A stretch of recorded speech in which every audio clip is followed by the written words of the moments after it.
হ্যাঁ গাইস, আমি তোমাদের সামনে একটি আর ভিডিও নিয়ে চলে এসেছি রাহুল ব্লগিং চ্যানেলে। তো আমি আজকে চলে যাচ্ছি মাথুরাপুর টু মালদা দিদির সাথে দেখা করতে। দিদি যেহেতু ধানবাদ চলে যাবে কালকে বাড়ি, তাই জন্য আমি এখন বাড়ির সামনে টোটোর অপেক্ষা করছি। এ হলো আমার একটি বাড়ির সামনে ভাস্তি, আমি যাচ্ছি বলে তাই বলে কান্না করছো, তাই আমার কোলে চেপে গেছে। টোটো চলে আসলো, তো আমি টোটোতে চেপে বাড়ির সামনে চাপলাম। তো এবার চেপে আমি চললাম বাস স্টেশন, মথুরাপুরে গিয়ে বাস ধরতে হবে। আমাদের পাড়া থেকে 10 টাকা ভাড়া নেই, তো আমি এগিয়ে যাব। তো 10 টাকা ভাড়া দিয়ে মানে আমি টাকা কাটিয়ে আমি চললাম। তো সেই বাসটিতে চাপার জন্য অপেক্ষা করছি, বাসটি চলে এসছে। তো বাসে গিয়ে আমি চেপে বাসে গিয়ে দেখি বাসটি পুরো ফাঁকা। তো আমি একটা সিট নিয়ে নিলাম, সিটে বসে গেলাম। তারই মধ্যে আমার একটা বান্ধবীর সাথে দেখা হয়ে গেলো, তার বিয়ে লেগেছে। তার বিয়ের কার্ডটি আমাকে ধরিয়ে দেয়, কার্ডটি বললো আসবে 26 তারিখে বিয়ে, তো সেটা যাব। তো এই জায়গাটা কে কে চিনে, নাম বলবো না, এই জায়গাটা তোমরা নামটা আমাকে নিজে কমেন্ট বক্সে জানিয়ে দিও।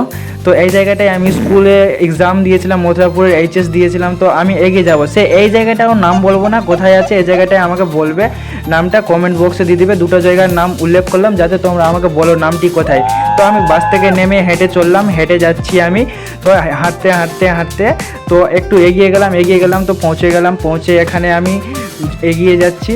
তো প্লাস বাড়ি দেখে নিলাম, বাড়ির কাছে পৌঁছে তো আমি বাড়ি পৌঁছে গেলাম দিদির সাথে দেখা করতে। তো আমি ভিডিওটা এখানেই শেষ করলাম। ভিডিওটা যদি ভালো লাগে তো লাইক কমেন্ট শেয়ার করে দিও।